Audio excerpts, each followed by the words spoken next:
What is up, cheeseheads? Welcome back to another episode of BAM GPG.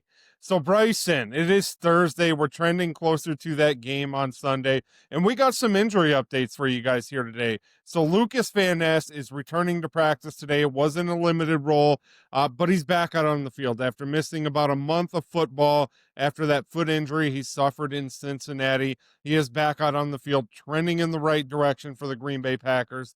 And this is huge for the defensive rotation, right?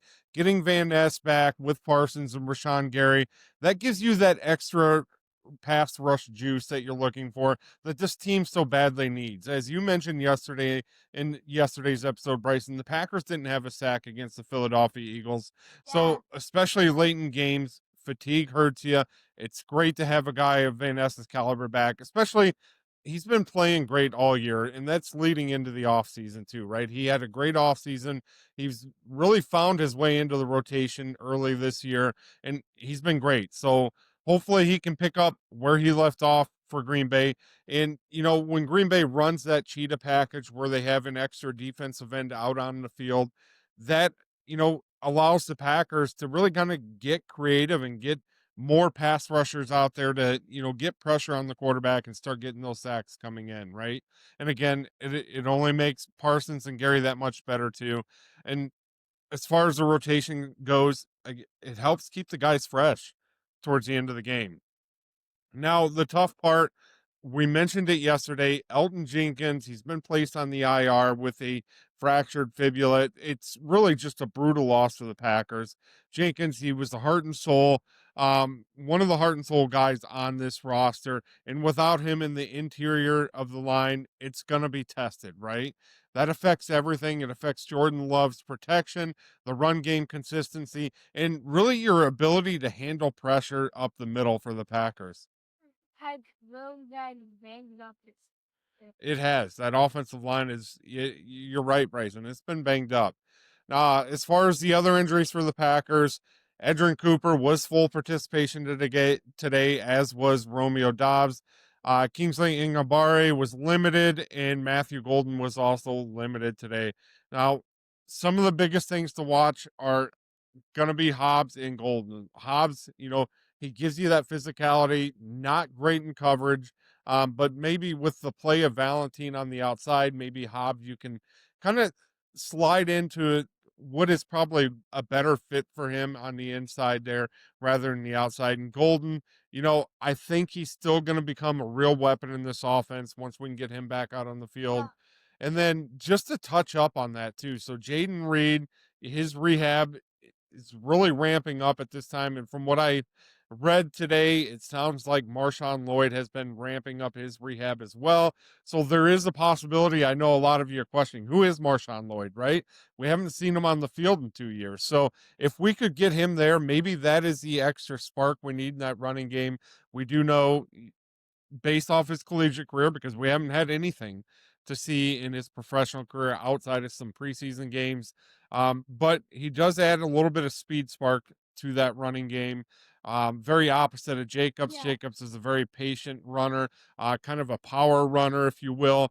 And Marshawn Lloyd, he does have that speed aspect to him. So Yeah, but I say the Hobbs on the defensive squad.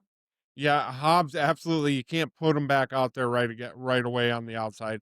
No, I think Valentine's won that position. I think he's just a bad coach. He's not a great corner. It wasn't a great investment by the Packers this offseason. That certainly wasn't a shining moment for us. So, all right, Bryson, let's talk about the noise here. The noise around Matt LaFleur, it's getting a lot louder, right? You see it everywhere, all over social media, all over sports talk, anywhere you are, right? 2 straight losses. The offense is looking stale, and people are starting to question the play calling. And honestly, I think it's fair, right? His offense is becoming too predictable, too slow, and too many drives are stalling because of penalties, sacks, or just absolutely no rhythm within amongst the offensive unit. And this week, it's massive for Matt LaFleur, right? You're facing a 2-8 Giants team, that has one of the worst run defenses in football. There's no excuse for coming out flat this game. This is a perfect game for the offense to get back on track if they were ever going to do it this season, right? So let's break this down here Yeah. real quick. So the Giants, they're allowing roughly 27 points per game. They're struggling to stop both the run and some of those deep ball passes. And meanwhile, Green Bay desperately needs to get uh, a get right game, right? Offensively, especially defense playing spectacular, playing championship ball, but the offense, this has to be a get right game for them. Jordan Love, he should be able to attack on all three levels this weekend out there on the field. Now, keys to victory for this, Elgton Jenkins is out. They have to win the line of scrimmage.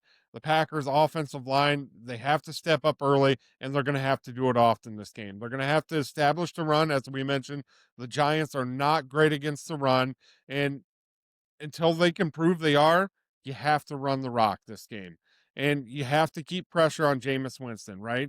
He'll be starting for the Giants this weekend, and we all know Winston can be turnover prone. So if we can rattle him, we can start to see some of those takeaways in the positive side for the Packers. And they have to limit mistakes this weekend. Penalties, late game errors, it's really cost this team this year. A clean football, it's going to win this one. This is a Green game. Again, we said this in the past and it didn't happen, but this is absolutely a game Green Bay should control. You know, but with back-to-back losses, nothing is guaranteed with this team right now, especially the way the offense is playing. This is truly a prove-it week for the Green Bay Packers. So Yeah, and also it's Xavier McKinney.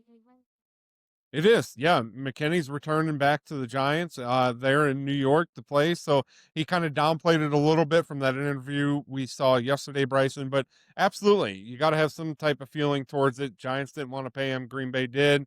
So you got to think there's a little bit of animosity there. He's downplaying it pretty good, as most do.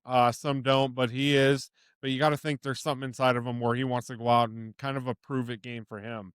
So some of the guys to keep an eye on, absolutely Xavier McKinney, Jordan Love. This is the bounce back game opportunity for him. That Packers running game, they have to establish themselves as the foundation this weekend. Micah Parsons with Van Ness back. Expect more creative blitz looks.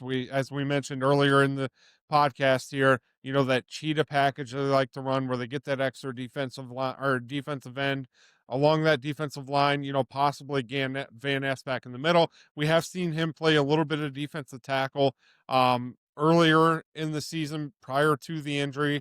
And then Romeo Doubs, right? He's primed for a big week this weekend with the secondary of the New York and as well as Christian Watson, right? So it'll be a fun one. We'll break it down some more here, Bryson. And Tavian Wicks do not drop the ball. Yes, hang on to the ball, Wicks. So we'll be back as we edge closer to the game here this weekend, give you some kind of final injury updates for the Green Bay Packers and some more kind of key matchups to look out for this weekend, Bryson.